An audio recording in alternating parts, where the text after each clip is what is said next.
On this episode of Clean With Me, I'll be cleaning a mirror with Windex. I have a bottle of Windex in my hand and I have a clean rag.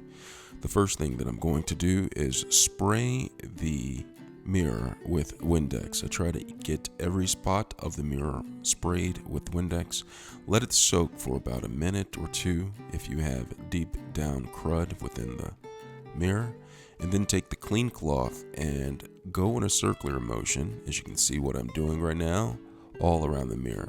Now I'm doing this so I can get off any deep down in crud from off of the mirror, get it off, so I'm going to do the circular motion. And when I'm done during the circular motion, I like to use the back and forth motion, up and down, or either left to right.